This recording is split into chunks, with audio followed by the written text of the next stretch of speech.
Jésus l'a béni. Nous pouvons, enfants de Dieu, retourner ensemble dans Luc chapitre 24 et nous allons nous placer dans le contexte de cette grande bénédiction que le Seigneur veut emmener pour son Église, mais aussi pour nous aujourd'hui, parce que pour le Seigneur, vous savez, une journée c'est comme 1000 ans c'est comme un jour. Ça fait que ce que Jésus déclare ici, il va le déclarer aux apôtres et aux disciples, mais aussi il va le déclarer à son Église. Gloire au Seigneur, alléluia.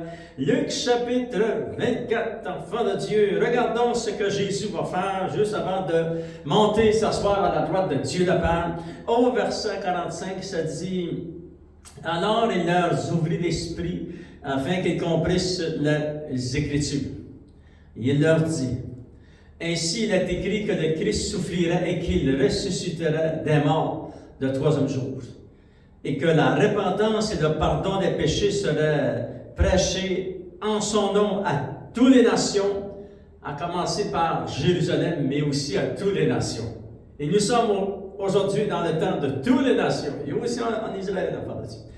Vous êtes témoins de ces choses, et voici, j'enverrai sur vous ce que mon Père a promis. Mais vous, restez dans la ville jusqu'à ce que vous soyez revêtus de la puissance d'en haut. Et il les conduisit jusque vers Béthanie, et ayant levé les mains, il les bénit. Il était sur la montagne des Oliviers, ayant levé les mains, il les bénit.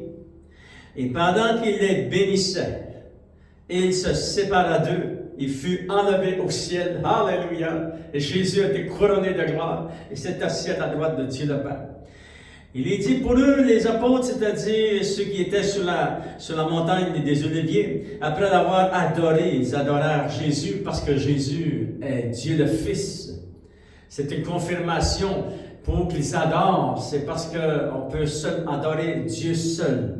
Et Jésus, ici, les disciples ont adoré Jésus. Ça dit, pour eux, après l'avoir adoré, ils retournèrent à Jérusalem avec une grande joie. Ils étaient continuellement dans le temple, louant et bénissant Dieu. Seigneur, nous te remercions et nous voulons que tu puisses ouvrir nos cœurs à de nouvelles révélations. Lorsque tu les as bénis, lorsque tu as béni ton Église, qu'est-ce que cela implique, Seigneur, oh Dieu? Et comment nous voulons en recevoir aussi ces grandes bénédictions? C'est très important pour nous, Seigneur, de marcher sous ton autorité, ta bénédiction.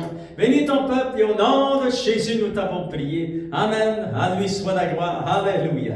Les merveilleux enfants de Dieu, ça dit, les conduisit jusque vers Béthanie et ayant levé les mains, il les bénit. Que le Seigneur puisse vous bénir abondamment, mais aussi nous, comme chrétiens, nous voulons apprendre comment se placer sous la bénédiction du Seigneur. Vous savez, la bénédiction de Dieu sur la vie de ses disciples est essentielle, c'est très très important. À propos de cette bénédiction, l'Écriture nous enseigne plusieurs leçons. Nous savons que le mot bénédiction a plusieurs sens.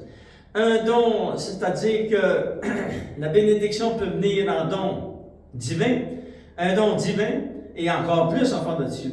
La présence de Dieu fait partie aussi de la bénédiction. Lorsque Dieu nous touche, lorsque Dieu nous fortifie, nous encourage, ça fait aussi partie de la bénédiction. Alléluia, être fortifié par Dieu fait partie aussi de sa bénédiction. Lorsque nous sommes revêtus de la puissance du Saint-Esprit, et lorsque Dieu nous secourt, lorsque Dieu nous pardonne, alléluia, nous relève, enfants de Dieu, tout cela fait partie de la bénédiction de notre Sauveur merveilleux. Vous savez, dans l'Ancien Testament, lorsque nous lisons dans l'Ancien Testament contient plus de 400 termes associés à la bénédiction de Dieu. Et lorsque Jésus est venu, il va manifester cette bénédiction puissante, enfant de Dieu.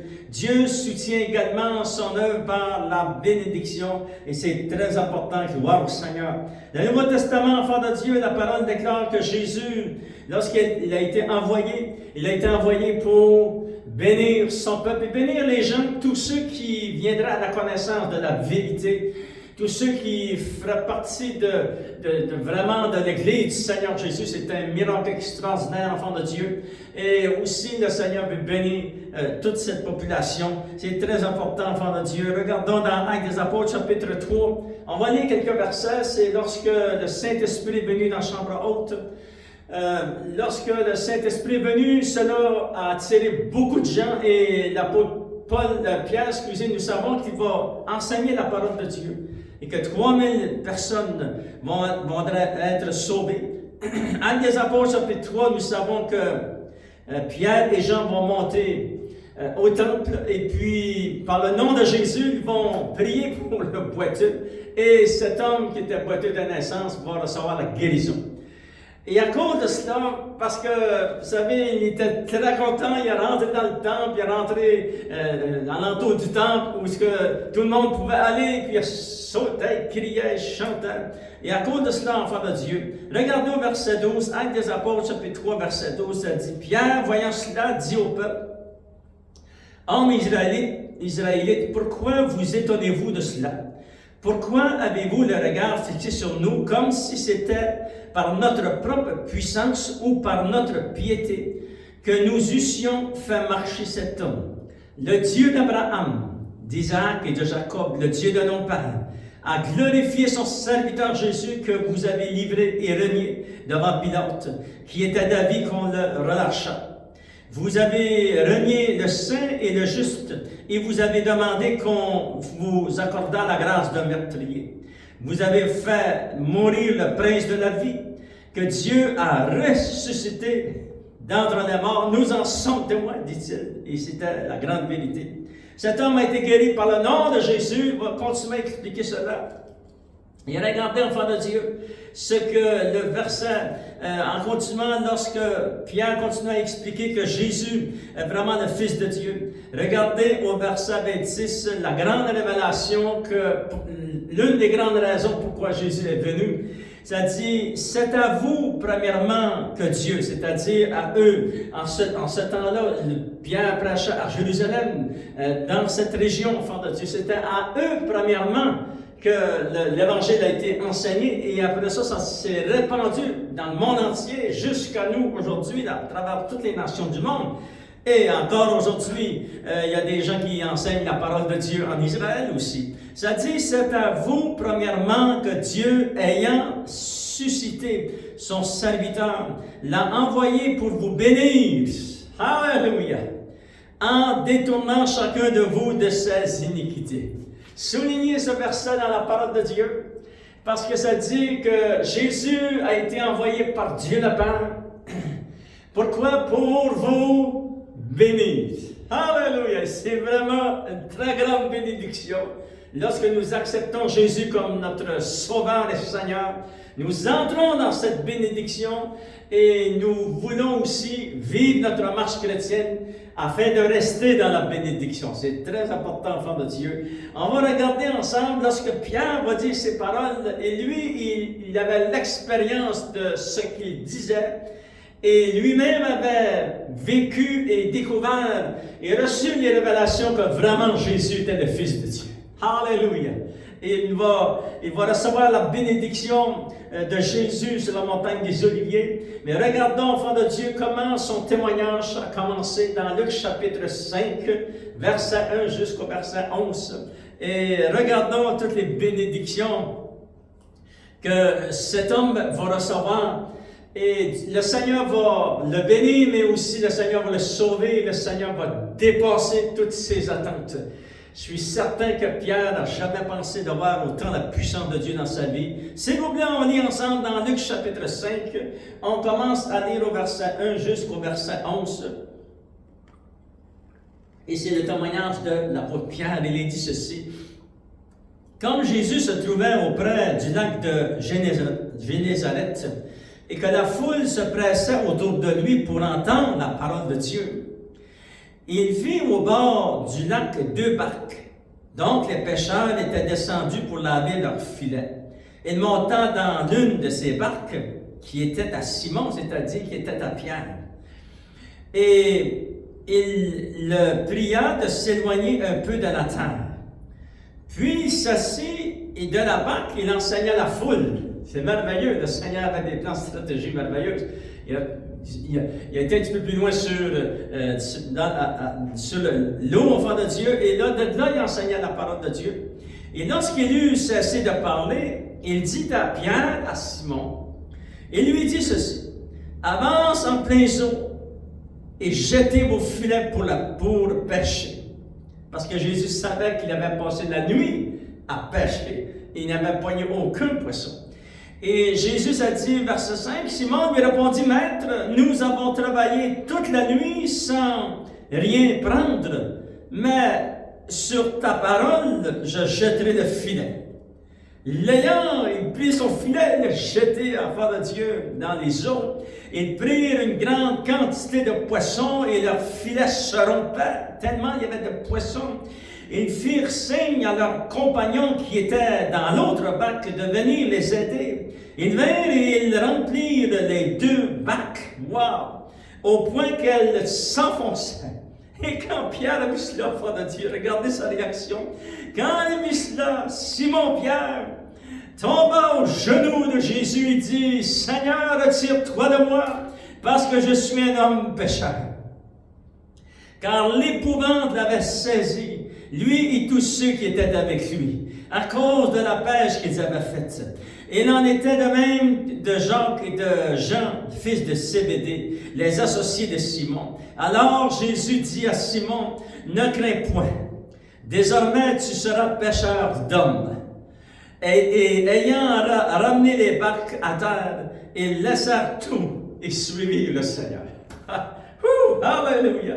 Et nous voyons, enfants de Dieu, ici, nous découvrons vraiment quelque chose de très puissant.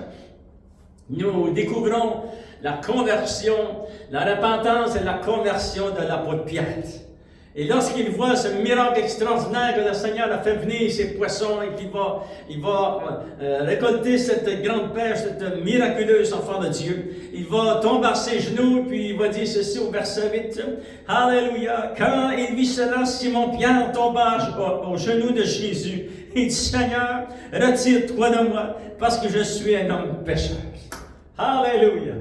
Voyez-vous, nous voyons ici l'exemple de la puissance du Saint-Esprit dans le cœur de cet homme qui s'appelle Simon, qui va devenir l'apôtre Pierre, enfant de Dieu. Et le Saint-Esprit l'a convaincu de péché, de justice et de jugement dans cette barque lorsqu'elle est à cette pêche miraculeuse. Alléluia! Vous savez, le Seigneur est grand et puissant, enfant de Dieu. Il a pardonné à Simon. Et c'est comme c'est écrit dans l'Ancien Testament aussi, nous savons que Dieu, c'est lui qui pardonne les péchés. Dans Isaïe, chapitre 61, verset 7, j'aimerais vous lire ceci. Et c'est certain que Pierre ne réalisait pas que toutes les bénédictions qui allaient l'accompagner dans sa marche chrétienne, certainement lui aussi a eu ses épreuves, mais il est resté attaché à son Dieu. Et le Seigneur lui en a toujours délivré de ses épreuves.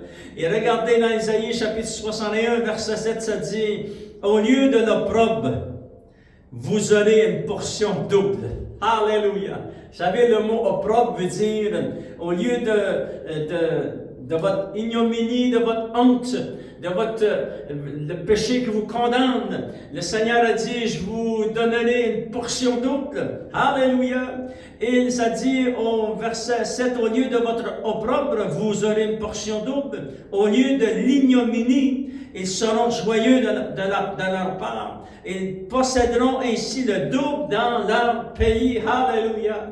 Nous voyons que le Seigneur, enfant de Dieu, au lieu que Pierre ait cette opprobre et cette honte sur lui, le Seigneur a amené le pardon dans le cœur de cet homme. Et le Seigneur va changer complètement sa vie. Alléluia! Il va commencer à changer la vie de Simon, qui va devenir l'apôtre Pierre. Alléluia! Au lieu de son opprobre, le Seigneur va lui accorder le double.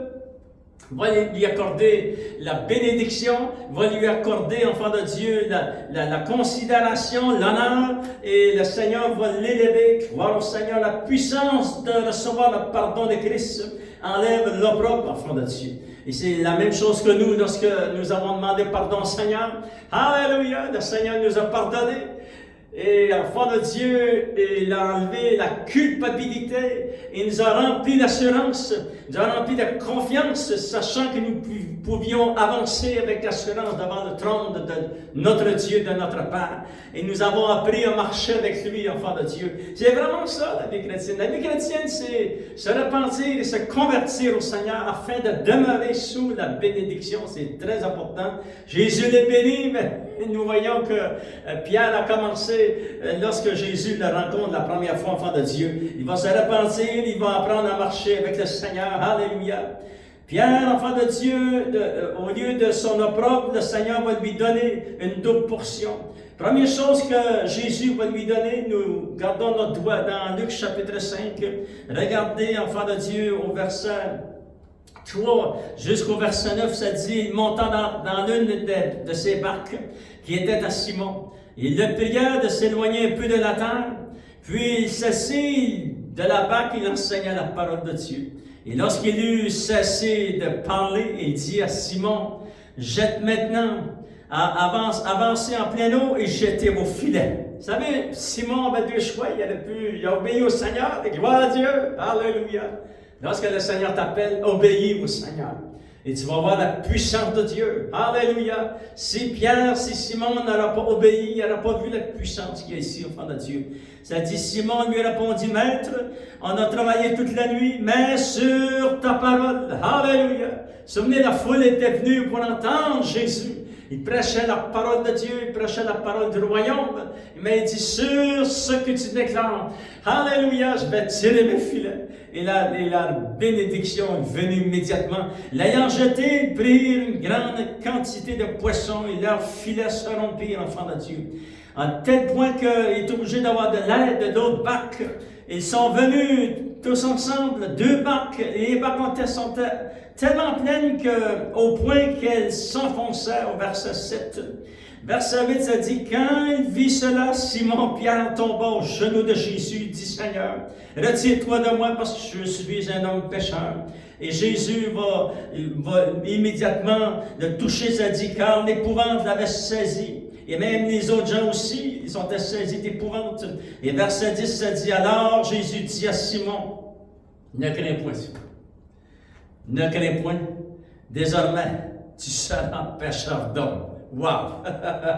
Ça s'est fait très vite, enfant de Dieu. Nous voyons que Jésus va confirmer qu'il lui pardonne et le Seigneur Jésus va lui montrer qu'un jour il va l'utiliser pour l'avancement de son nom, de son royaume, de sa puissance. Alléluia! Et c'est ça vraiment que nous avons vu aussi dans les Apôtres chapitre 2, chapitre 3, lorsque l'apôtre Pierre va être utilisé par le Seigneur va les bénir, mais ces bénédictions vont dépasser les attentes de tous ceux qui étaient sur la montagne des Oliviers. Et comment aussi, lorsque nous avons accepté le Seigneur, comment le Seigneur nous a bénis. Alléluia! Et nos attentes ont été dépassées, enfants de Dieu. Nous voyons que Jésus, enfant de Dieu, va dépasser les attentes de Simon et il lui donne même des poissons, une grande récolte, alléluia, pour bénir sa compagnie, parce que vous savez, c'était une business qu'il y avait là, c'était une compagnie. Mais ça dit, enfant de Dieu, le Seigneur va continuer à dépasser ses attentes. La deuxième chose que nous voyons, ça dit, enfant de Dieu, plus le Seigneur dépasse encore ses attentes, il va lui dire que vraiment, il va réaliser que vraiment Jésus est son sauveur, mais Jésus va dire, maintenant, je vais t'utiliser pour ma gloire. Alléluia! Gloire au Seigneur. Les enfants de Dieu, c'est vraiment un action naturelle de Dieu, parce que pour utiliser une personne, il n'est juste d'être sauvé, puis le Seigneur va lui révéler, je vais t'utiliser pour devenir un pécheur d'hommes. Alléluia. Et c'était vraiment une grande bénédiction pour Simon qui allait devenir l'apôtre Pierre. Alléluia. Vous savez, enfants de Dieu, nous voyons, troisième chose ici, que l'apôtre Pierre, lui aussi a eu des grandes épreuves dans sa vie. Lorsque l'occasion est arrivée qu'ils ont pris Jésus pour l'amener vers la croix de Golgotha, ça dit que les disciples ont été dispersés. Et que l'apôtre Pierre, enfant de Dieu, lui aussi, il a pris la fuite, mais il est revenu où Jésus avait été arrêté. Et puis ça dit qu'à 3 reprises, il a renié le Seigneur. Et wow, ça c'était vraiment une grande épreuve pour Simon qui est devenu Pierre. C'était vraiment une grande épreuve, enfant de Dieu. Mais vous savez, cet homme-là, lorsque nous le voyons dans Actes des Apôtres, chapitre 2, chapitre 3, chapitre 4, chapitre 5, jusqu'au chapitre 8, nous voyons que Dieu, il s'était consacré au Seigneur. Et ça, cet enfant de Dieu, c'est dans le fond de son cœur, il était passionné pour le Seigneur et puis il s'était engagé pour servir le Seigneur. Et c'est ça qui lui a permis de voir la puissance de Dieu dans sa vie. Alléluia! C'est ça qui va lui permettre de voir tous les miracles que Jésus va accomplir à travers lui. Que le Saint-Esprit va lui montrer, enfant de Dieu, pendant sa marche avec le Seigneur, voir qu'ils ont vu la puissance de Dieu, c'était merveilleux. La passion de cet homme de Pierre, et c'est très important pour nous aussi, c'est notre passion, notre détermination, c'est notre marche avec le Seigneur, de ne point regarder en arrière, mais de toujours avoir les yeux fixés sur le Seigneur. Alléluia! C'est cette passion, enfant de Dieu, on n'est pas forcé à servir Dieu. Écoutez bien, on n'est pas forcé à servir Dieu, même dans l'Ancien Testament. Le Seigneur est vu qu'on fasse ça avec un cœur dévoué. Alléluia! Un cœur passionné, un cœur déterminé à aller jusqu'au bout, enfant de Dieu. Et ça, c'est en chacun de nous, c'est nous qui devons prendre des décisions. Seigneur, je vais te servir. Qu'importe, Seigneur, qu'est-ce que je rencontrerai dans cette vie. Seigneur, les épreuves de la vie, Seigneur, je vais garder mes yeux fixés sur toi et tu vas m'aider à en sortir. Alléluia! Et c'est vraiment cela que l'apôtre Pierre a fait, enfant de Dieu. Il a gardé ses yeux fixés sur le Seigneur et la puissance de Dieu va se manifester. Vous savez, j'aimerais juste vous lire, je n'ai pas le temps de les lire, mais dans Actes des Apôtres, chapitre 2, vous voyez toute la puissance du Saint-Esprit qui va venir. L'apôtre Pierre va prêcher la parole de Dieu. 3000 âmes vont être sauvées. L'Église du Seigneur se multiplie. Ils vont voir les signes, les miracles et les prodiges. Dans Actes des Apôtres, chapitre 2, verset 43, ça dit « La crainte s'empara de chacun. Il se faisait beaucoup de prodiges et de miracles par les apôtres. » Mais nous voyons que ça a dépassé les attentes de Pierre. Pierre ne réalisait pas que toute la bénédiction, lorsque Jésus a dit « Il est béni, enfant de Dieu », ça, à partir de cette bénédiction est venue toutes les multiplications et vraiment les révélations, les signes, les miracles et les prodiges. Et c'est le Seigneur qui a fait ça pour eux, à travers eux, enfants de Dieu, pour l'avancement de son royaume. Alléluia! Il les a bénis. Actes des Apôtres, chapitre 3, nous avons lu que vraiment, Jésus était venu pour bénir l'enfant de Dieu. Actes des Apôtres, chapitre 4, ils ont vu la puissance de Dieu. Actes des Apôtres, chapitre 5, à un tel point que c'était glorieux. Alléluia! Le Seigneur a dépassé vraiment leurs attentes. Et on continue à lire, l'enfant de Dieu. Vous pouvez continuer à lire chapitre 6, chapitre 7, chapitre 8. Mais regardez, enfant de Dieu, ce qui s'est passé au chapitre 10. Actes des Apôtres, chapitre 10. On va lire quelques versets pour se placer dans le contexte. Vous savez que Pierre avait été invité à aller chez Corneille. Puis cet homme-là, c'était l'un des premières personnes dans ce temps-là à accepter le Seigneur, mais il n'était pas juif. Et là, pour l'apôtre Pierre, c'était vraiment là, quelque chose, d'entrer dans une maison que c'était pas des Juifs. Mais nous savons que le Saint-Esprit va le convaincre, enfant de Dieu, et il va se rendre dans cette maison-là. Et regardez, Actes des Apôtres, chapitre 10, verset 34, lorsqu'il arrive, il est entré dans cette maison. Il y a des serviteurs avec l'apôtre Pierre aussi. Ça dit, alors Pierre, ouvrant la bouche, dit, en vérité, je reconnais que Dieu ne fait point d'exception de personne. Et nous, aujourd'hui, on peut dire, Amen, Alléluia, parce que le Seigneur, enfant de Dieu, est venu nous sauver. Nous aussi, on fait pas partie des Juifs, mais on fait partie de toutes les nations. Et le Seigneur est venu pour tout le monde. Alléluia. Afin que tous ceux qui veulent être sauvés puissent être sauvés.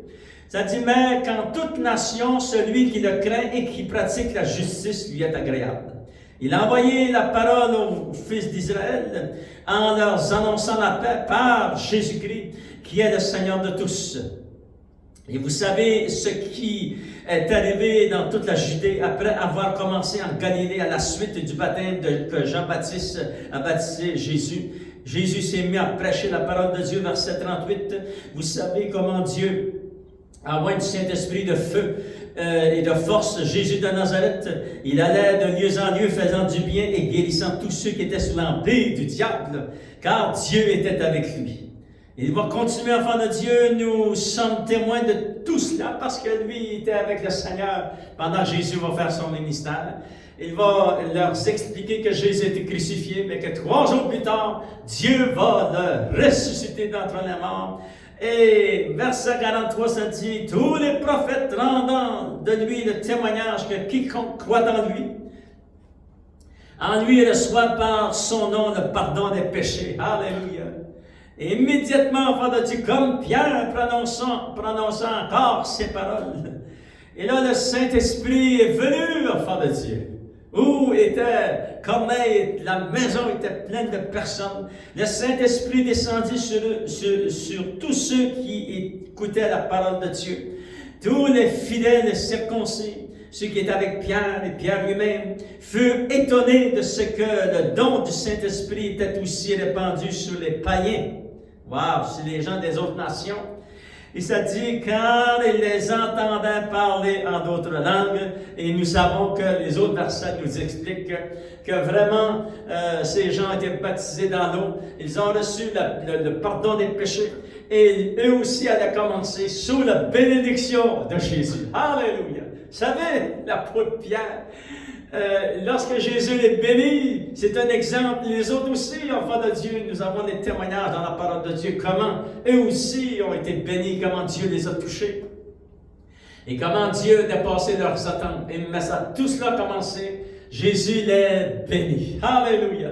Que le Dieu de toute gloire vous bénisse abondamment, enfants de Dieu, et que votre marche, lorsque vous avez accepté le Seigneur, que ça devienne, enfant de Dieu, vraiment une consécration. Et puis c'est personnel, vous devez pousser votre foi, alléluia. Et vous devez dire au Seigneur, je vais marcher avec toi, Seigneur, jusqu'à mon dernier souffle, alléluia. J'ai placé mes mains sur la charrue, mais je ne regarderai pas en arrière, Seigneur, oh Dieu, parce que nous savons que Jésus revient bientôt aussi, enfant de Dieu.